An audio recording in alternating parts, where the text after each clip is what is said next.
Jeff Bezos, founder and CEO of Amazon and aerospace company Blue Origin, was the keynote speaker at the 2018 Airspace and Cybersecurity Conference held by the Air Force Association.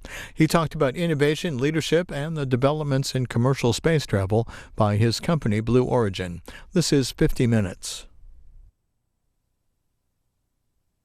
Well, thank you. And thank you all for being here again, and special thanks to you, Mr. Bezos. We really appreciate you taking the time to come spend a little bit of time with us. Thank you. I'm really delighted to be here. So, I have a wife that spends a lot of money. And I live in the D.C. area. And I could be looking for a job soon. So, any announcements you want to make about your headquarters?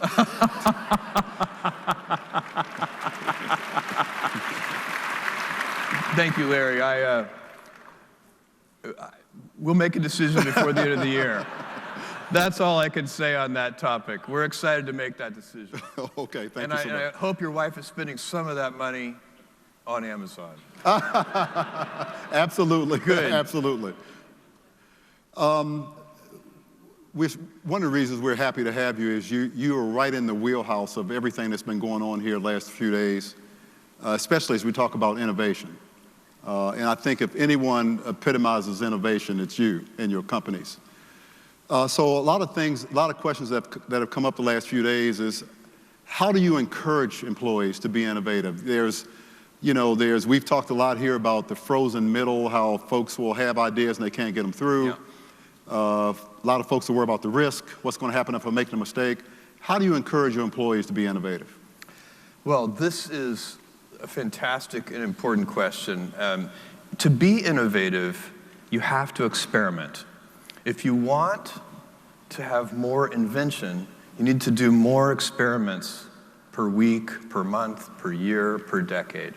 It's that simple. You cannot invent without experimenting.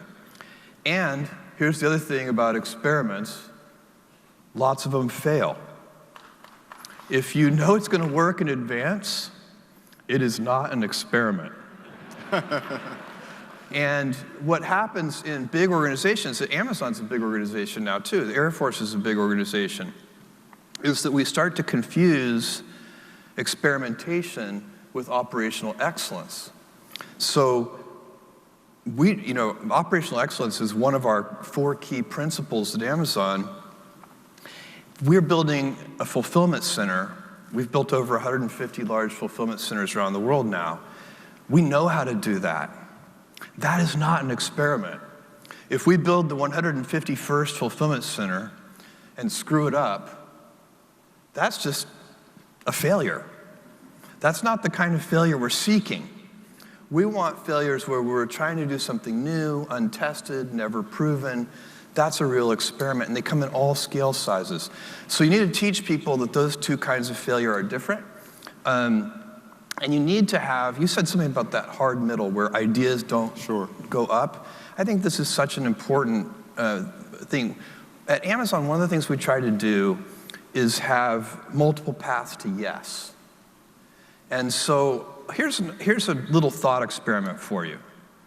If you are a junior executive at Amazon, and if Amazon did this in the typical kind of corporate hierarchy way, you had an idea.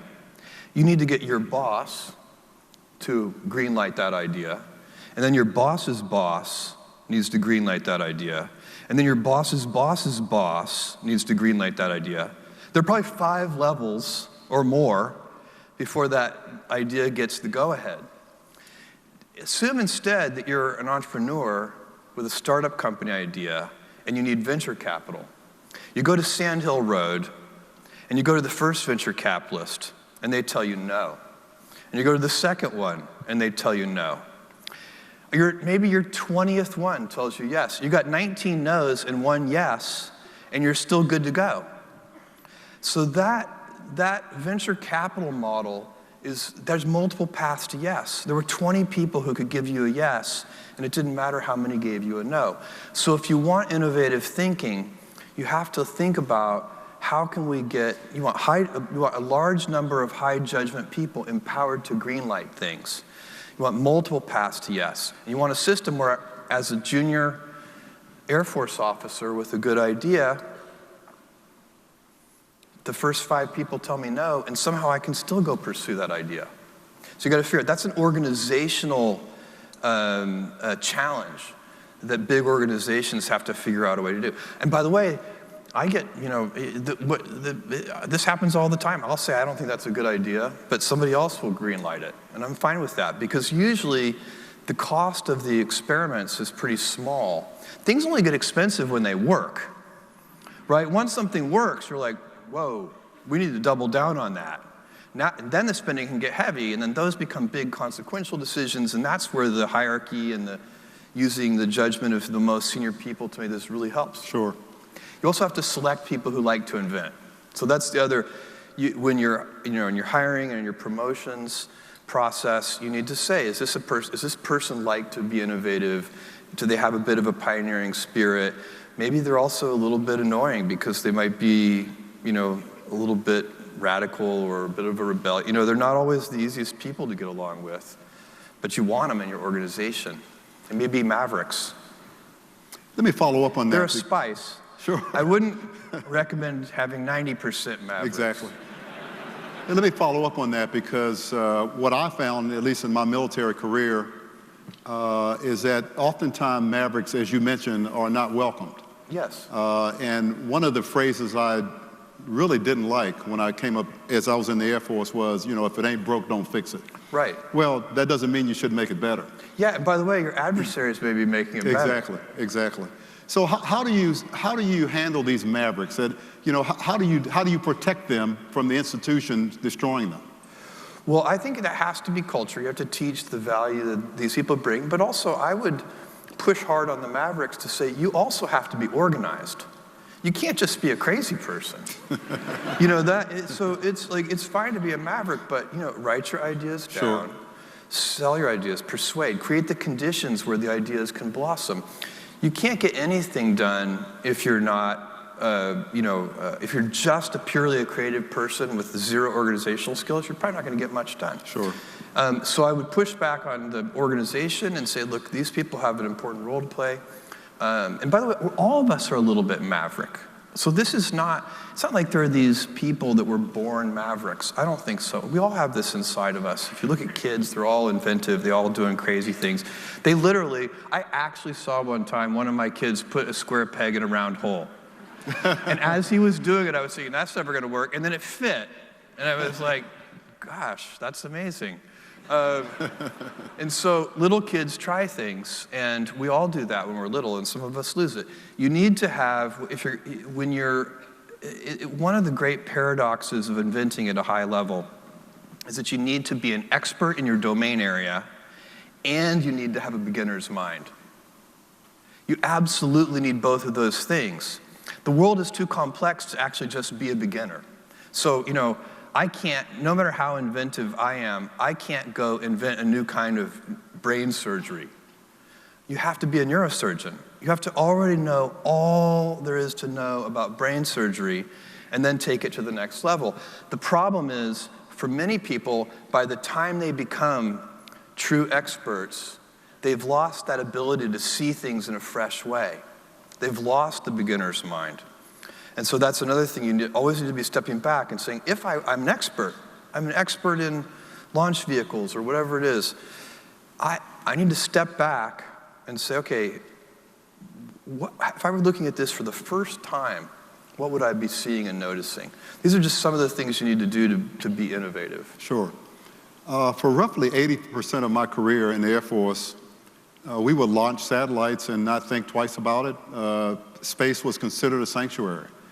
Obviously, that changed. So what do you see as the biggest challenges or risk in operating in the space domain? Well, let's start with the fundamental principle. You never want a fair fight. That's for a boxing ring. Right. Outside of a boxing ring, a fair fight is just bad strategy. and it means you didn't prepare properly. And as you pointed out, this nation has enjoyed incredible space dominance for so long, and it's changing because some of our potential adversaries are getting very sophisticated. And so for me, or if I were in your shoes, the way I would think about this is, in this new era, how are we going to maintain space dominance? What does it really mean? And you're going to need some fundamental capabilities. You have to be able to go to space more frequently with less lead time. If you said, Larry, if you said, Jeff, I have a mission for you. I need you to control this piece of terrain over here. But there are some constraints. I need you to control that piece of terrain, but you can only visit it once a month with a lead time of 2 years. I've just been given an impossible mission. And by the way, when you translate that to space, I'm being very generous with the once a month and the 2-year lead time. The reality is worse than that. So it's not surprising that it's difficult to do that. And it's one of Blue Origin's missions is to make access to space more frequent, ready to go on a moment's notice, lower cost, which requires reusability. All those things are going to be required, in my view, to move into a new era of US space dominance. And believe me, I don't have to tell you guys, you do not want to see that era end. That's a big deal. Sure. Now, we have a lot of industry partners here in the audience. In fact, the largest number of industry partners we've had attend an AFA session. So what are some of the benefits for your companies partnering with commercial industry? You have got to, this is a really important general point. It's so important for the DoD, for the Air Force, for every government institution, when they can, to use commercial solutions. And what I find is that when the requirements get written, they're not written necessarily taking that into account in all cases. And so you get something, you end up getting a custom-built system which meets the requirements when a commercial system would have met those requirements, or actually met a different set of requirements, but in a much better way for the capability that's actually being required. And that's a big problem.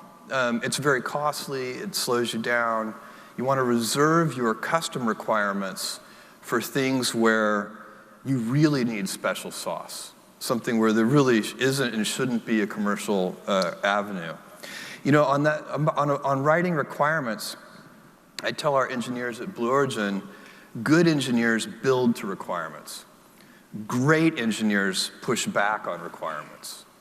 And that's what you need to do. You need to say, is this requirement really needed? Because if we can waive this requirement, then we can use this commercial system. And if you look at, I'd give an example from my own world, which is Amazon Web Services. We're now seeing, fantastic growth from both companies and government institutions and the CIA and the DoD using our using our compute cloud instead of building their own systems. And the reason these companies are doing that, instead of building their own data centers in these government institutions and DoD and so on, is because the capabilities that they get, there are several reasons, but one of them is that the capabilities they get keep improving kind of auto-magically without any effort.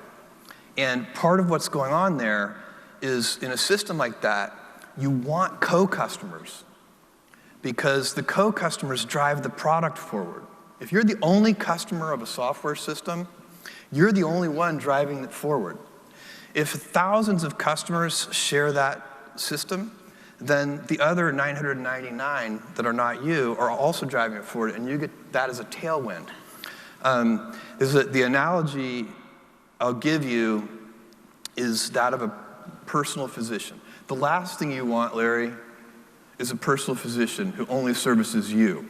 Right. Because that person, they'd be available, they'd show up and do house calls, they'd be there anytime, but they wouldn't be, you want a doctor who's seeing hundreds of sick people, so that when you have a problem, that doctor has a bunch of data points. How could a personal private physician ever diagnose something? It would be so challenging. You don't want a private doctor. You want a doctor where you want a bunch of co-patients, because those patients are teaching that doctor every day. And that's what happens if you can use a commercial system. You effectively have a doctor who has lots of patients teaching. Great. One of the great things about this session is I see a lot of folks taking notes. And so let's get specific with the Air Force. How would you recommend fostering innovation specifically with an organization like the Air Force and with Velocity? Oh, okay. I could talk about this a long time. I'm going to give you the short version of this. Velocity is so important.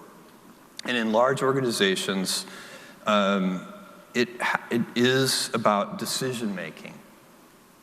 And one of the problems, let me back up just one more piece. What you really want is scale and nimbleness, right? So if you take the US Air Force, one way to make it nimbler would be to make it much smaller. But that's a really bad solution, because the scale brings so many advantages. And I see the same thing at Amazon. Amazon, because of our scale, we can do things that we just couldn't ever have done as a garage startup. There's some things that only big organizations can do. I love garage startups. I was a garage startup. But you can't build a Boeing 787 in your garage. You need a big organization like Boeing to do that. So we want scale. We love scale. And you would never trade the scale of the US Air Force for anything.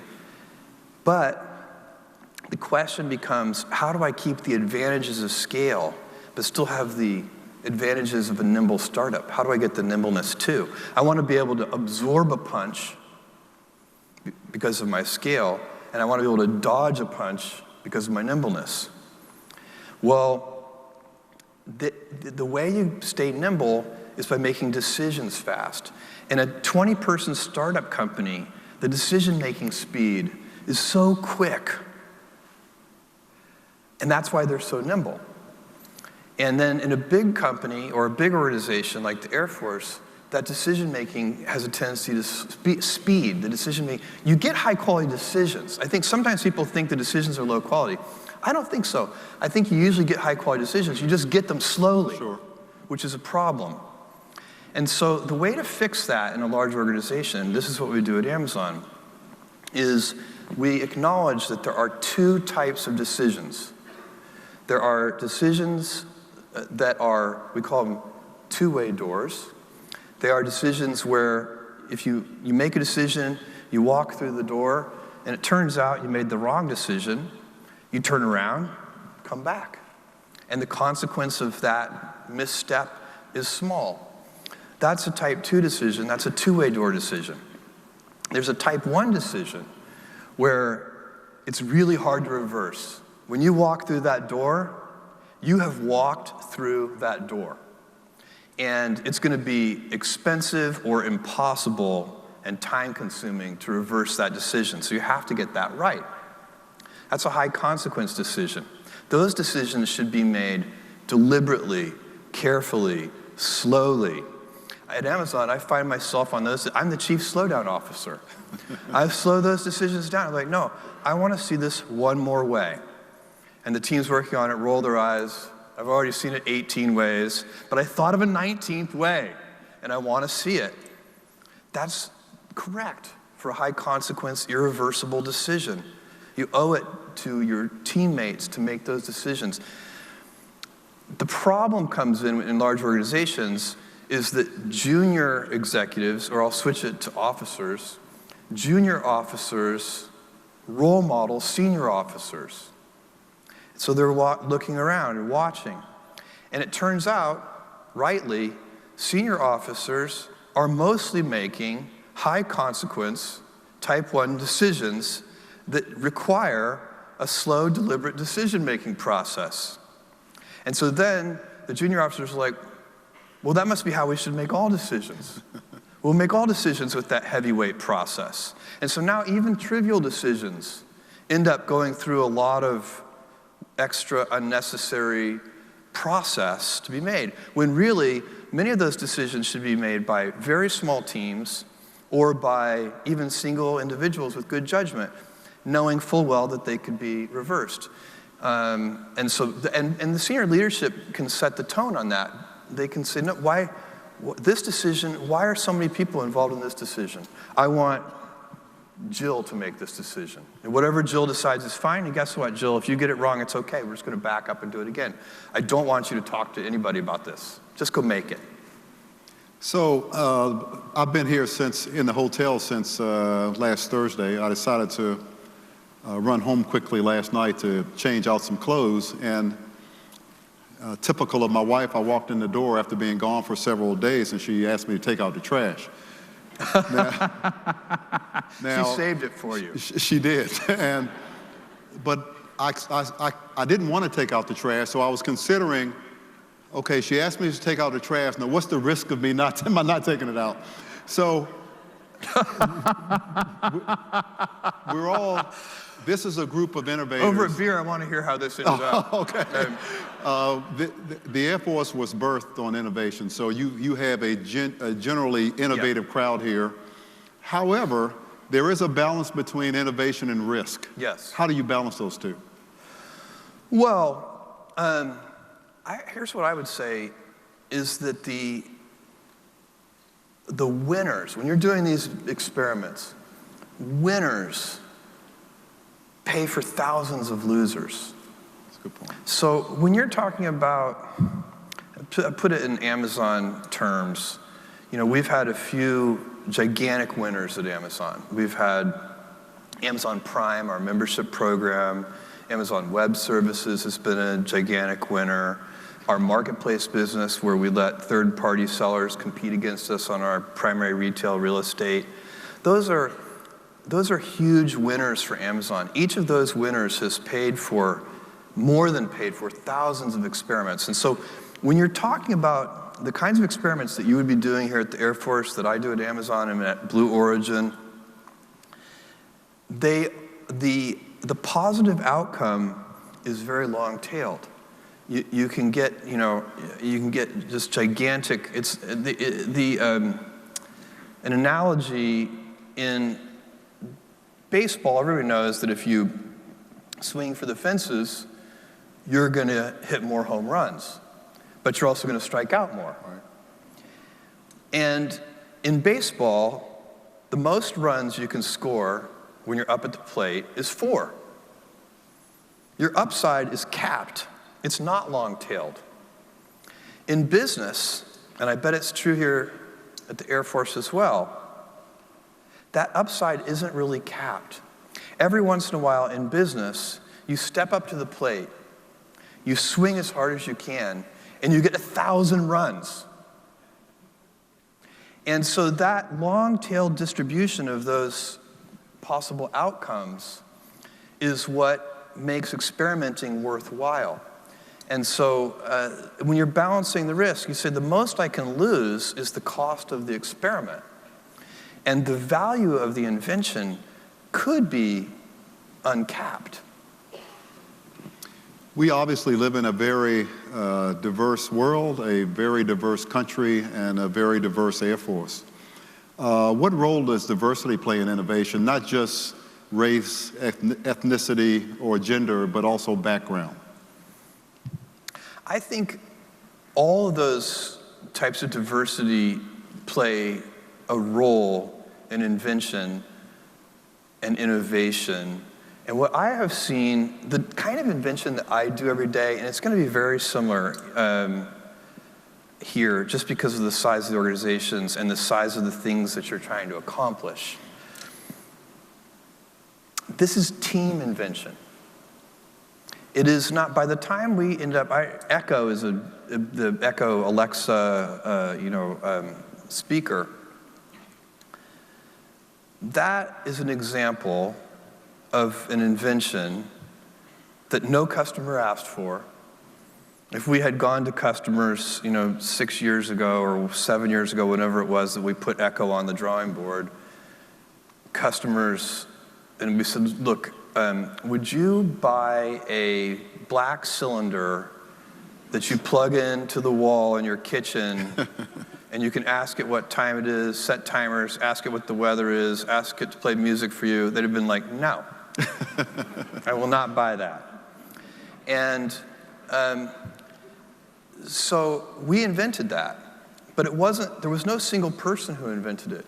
It was team invention. And people come at these things because of their diverse backgrounds, which I think does include gender and race and everything else, but also certainly, did you come from a wealthy family? Did you come from a broken home? All these things lead people to think in slightly different ways. And so when you do that team invention, you want people in the room thinking very differently. You're going to end up with a more robust invention. Our Chief and Secretary have talked a lot this week about talent management and growing leaders. When you recruit folks for your company and you mentor folks in your company, how are you recruiting and mentoring and raising the next Jeff Bezos? Well, it depends on the seniority of the person you're talking about. I teach a senior leaders class at Amazon, which I enjoy, and there I teach a bunch of different things. But one of the things that really resonates with the folks that I teach there is stress management. And I offer to people that it's part of their job to make sure that they don't get burned out. And I point out to them, I'm a member of the Business Council, and I meet with lots of other kind of Fortune 500 CEOs from time to time. And I often hear them talking about how stressed they are, and there seems to be, I think, this idea that if the more senior you are, the more stress you should have. I think that's the opposite. Because the more senior you are, the more control you have over your environment. To a large degree, you get to pick who your senior staff is. To a large degree, you get to pick your schedule. To a large degree, not 100%, nothing's 100% in this world.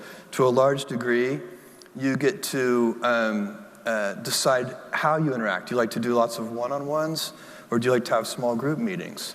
You have, as a senior executive, you have a lot of control. And what I find is sometimes people forget that they have that control as a senior executive or as a senior officer. They forget that they can construct, to a certain degree, their work environment every day. So, one of the things I try to do is I try to preserve some time that's unscheduled, because I realized, this is several years ago, I realized that hard work never stresses me out, but being overscheduled does stress me out. And so I started working on, okay, what are the ways that I can be less scheduled? So I want to have a series of meetings that are just on standby, that I can do whenever I want. Most speaking engagements that I do, not this one, but most speaking engagements that I do, I say, I can't do it unless I can tell you the day before. And if I can tell you the day before, there's probably a 50% chance or better that I can do it, but I don't want to let you down by canceling. And if I put this poll in my schedule, I know by the time the date arrives, I'm going to regret it. By the way, the weird thing that happens when I do that is I find I'm really excited to say yes and to go do it. So it's because that's some kind of human nature, that you don't want to be forced into things. You want to know that it's your choice. And so senior leaders have more choice. The other thing that I try to teach in that regard is I get asked by people at all age ranges, all levels of seniority, what do I think about work-life balance? And my view on work-life balance is that I prefer the phrase work-life harmony. To me, balance implies a strict trade-off. And I have seen situations where people they have all the time in the world. Maybe they're out of work. They have lots of time. They have all the time in the world, and they're so stressed that they're actually terrible at home. Everybody at home is like, boy, I sure wish you'd get a job. My sister-in-law says, for better, for worse, but not for lunch. And so it's you really want harmony. You want if you're happy at work, if you're finding meaning in your work, if you are, it can be hard. They call it work for a reason. It's not going to be fun all the time. That's a pipe dream. None of us enjoys every minute of every day. And to have that kind of idea would just be naive. But there should be fun at work. You should be laughing. There should be moments of joy. And if you're getting energy from work, instead of your work draining your energy, then you're going to come home and you're going to be a better mother, a better father, a better wife, a better husband, all of those things. You're going to want to take out the trash. And so, even before being asked, that's what's going to happen, Larry. She's going to say, who is this guy? And so you really need to, I think if you're starting to get to the point where you are worried about work-life balance, I would challenge you to think, is just something out of whack? It's probably not the hours. Look, if you're working 120 hours a week, you're also doing something wrong. That's too much. It's not sustainable. Maybe you can do that for a week or two, but that's it. But if you're working, 60 hours a week, that's completely sustainable for most people. And if you're burned out by it, it's not the number of hours. It's that you're doing something wrong. You need to figure out what it is, because you're going to take that home, and then your home life is going to be stressful, and then you're going to bring that back into the office. So it's going to be a negative spiral, and that spiral will also be a positive one as soon as you turn it around. Okay, great. Now, I've only known you for a few minutes, but just talking to you in the green room, it's obvious that you like to have fun. Yes. So how do you create fun for your companies, the folks that work for you? Larry saw me eat a hamburger in the green room in about 45 seconds. What do I do? That was fun, by the way. I'm sorry, I missed the question. How do you create fun in your work environment?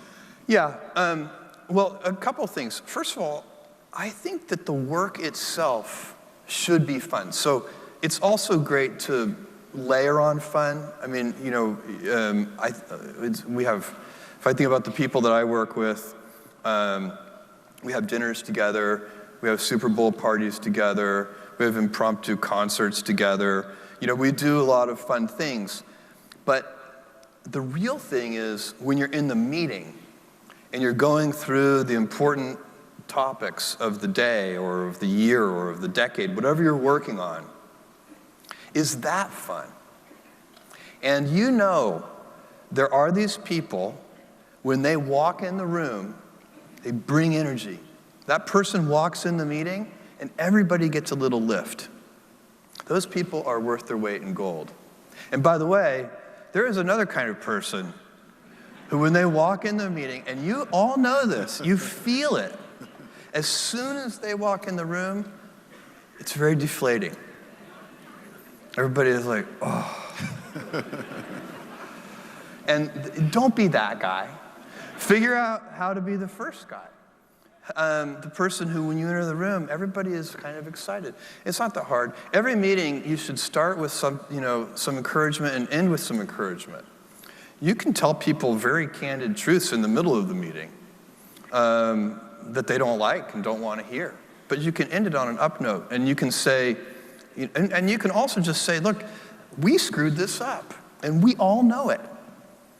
Even that can be fun. Sure. If you acknowledge it, we screwed this up, we all know it. Let's figure out how. Let's find the root cause. I believe in root causes. Finding root causes, fixing root causes, slow is smooth and smooth is fast. Everything I have ever succeeded at in life is because of that philosophy. Sure. There are a couple of things that are certain in life. We've all heard death and taxes. But there's a third one that I'm pretty confident about, and that is your bank account is quite a bit larger than mine. So with that in mind, so not much keeps me up at night. Yeah. I would like to have that problem, actually, but I don't. But what keeps you up at night? Well, I sleep extremely well. So just to put that out there, I am, even when I'm worrying over issues, it doesn't stop me from sleeping. I'm a gifted sleeper. But I know the way in which you mean the question. And at Amazon, because it is such a big company now, and it's grown so quickly. So I started the company in 1995. We opened our doors, so 23 years ago. I'm delivering all the packages to the post office myself. I don't know if you know anything about my personal background. You know, I was not born with a silver spoon in my mouth. My mother was pregnant with me in high school in Albuquerque, New Mexico. And believe me, in 1964, it was not cool to be pregnant in high school. My grandfather went to bat for her to keep them. They tried to kick her out of high school, and my grandfather said that you can't do that. It's a public school. She gets to finish high school. And the principal finally capitulated, but he said his terms were that my mom could not do any extracurricular activities or have a locker. My grandfather, being a wise guy, was like, done, we'll take that deal. So she finished school. My dad is a Cuban immigrant, and like most immigrants anyway, he loves this country even more than those of us who were born here.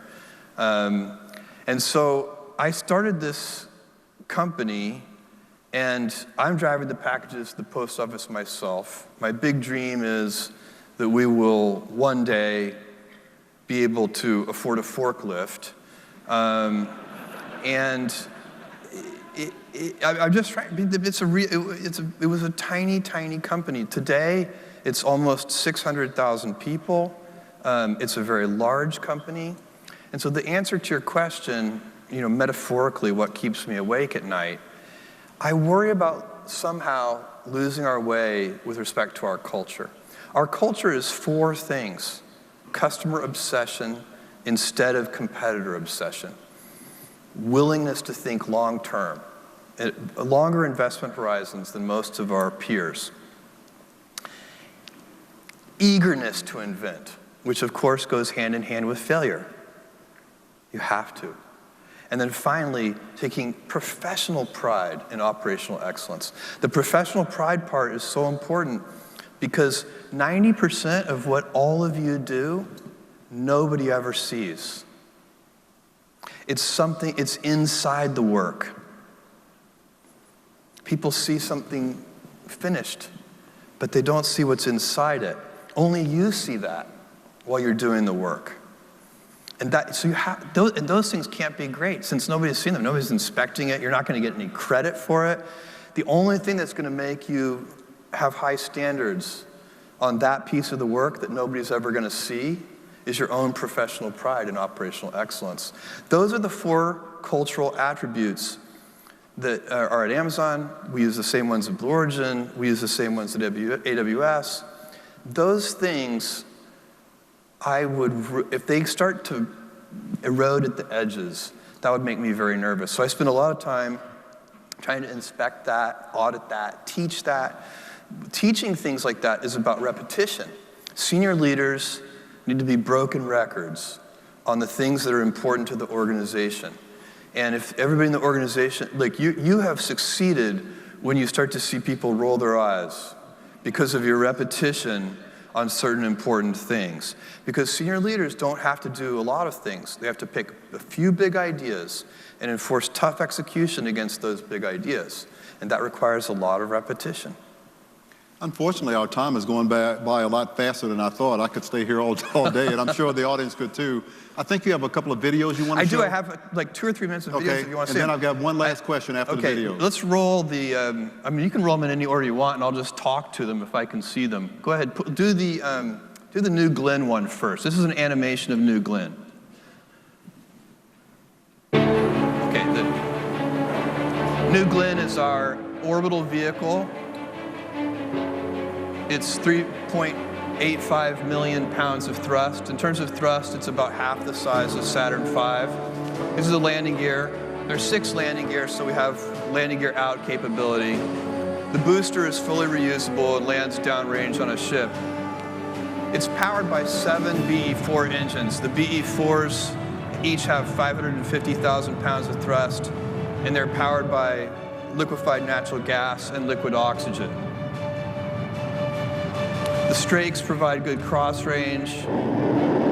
It's the second stage. This has actually changed since this animation was made. We switched the second stage to liquid hydrogen using our BE-3U engine, which I'll show you a short clip of in a second.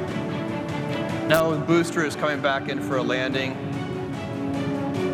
We've really stressed availability on this vehicle, and so we have designed the landing ship to be underway so we can stabilize it really well, because we want to be able to land that booster even in heavy sea states. There's the landing. And then, of course, the most important part, payload deployment.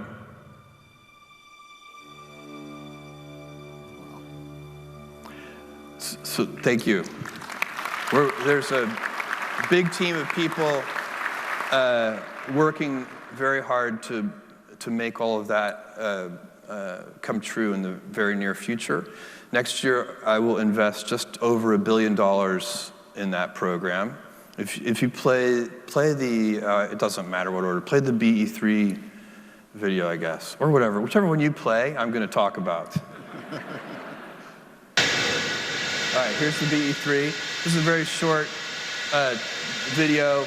BE-3U, this is a truncated nozzle version of the BE-3U. It's based on our BE-3PM engine, which is our new Shepherd engine, which is for our suborbital tourism market. This is the BE-4. This is the 550,000 pound thrust engine.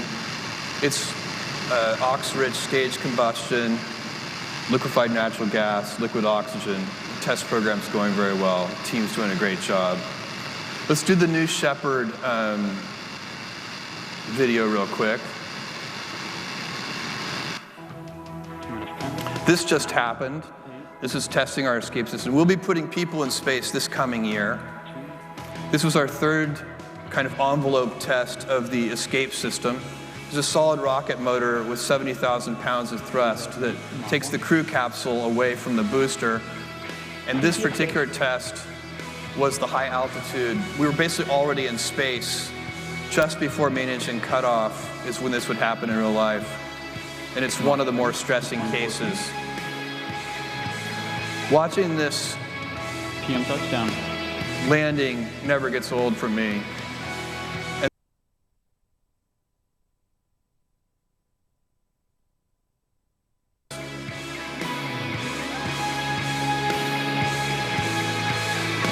And that's the terminal decelerator system kicking up dirt. Now let's show the landing. I mean the manufacturing facility and the launch pad in Cape Canaveral. These are very short. This is a 650,000 square foot launch facility. That's a drone shot of it. It's up and up. We're one of the only launch companies actually building manufacturing right there on the Space Coast. You can go to the next, go to the launch pad.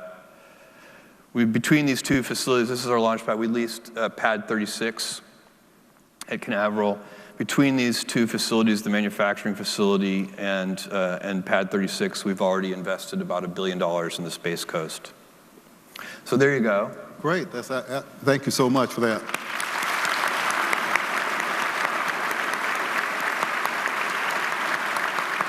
Hey, One of the reasons I like to talk about how much we've invested is I do want people, especially this audience, to know how committed we are to this. This isn't something that is, we're in. Sure. The final question is, at the end of the day, in the Air Force, we're about leadership. Yeah. And most people will never get to be CEO of a major company. You're the CEO of multiple companies. So what 2 or 3 leadership principles, in your experience, have really helped you manage large organizations? Well, there are a bunch of them. I mentioned one of them earlier, which I think is the most important thing. If you're really talking about the most senior leader has to know what the big ideas are for their organization. I've talked about this, but I'll tell it. At Amazon, I know what the big ideas are. Low prices, fast delivery, and vast, huge selection. Those are the 3 big ideas. And those ideas are permanent in time. So because they're never going to change, we can put energy into them. And the energy we put in today is going to be paying dividends later. It's impossible to imagine 10 years from now, somebody in this room will come to me and say, Jeff, I love Amazon. I would just wish you charged slightly higher prices.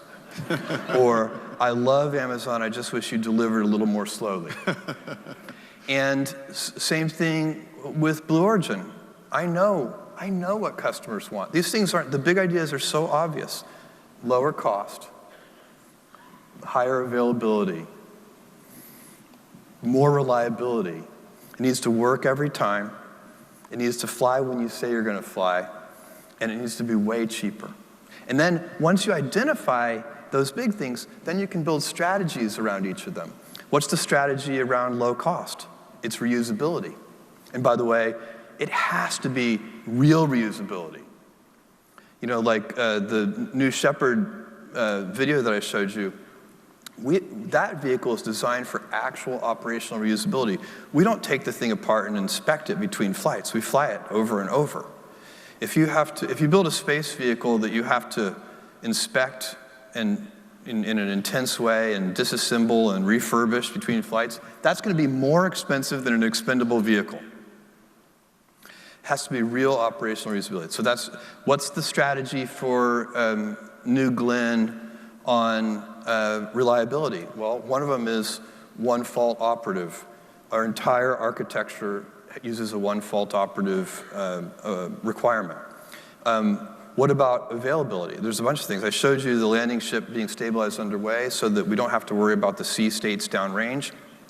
But there are others too. We have a requirement in New Glenn that launch shall not be delayed by any one sensor being out. So we have one sensor out should not affect availability.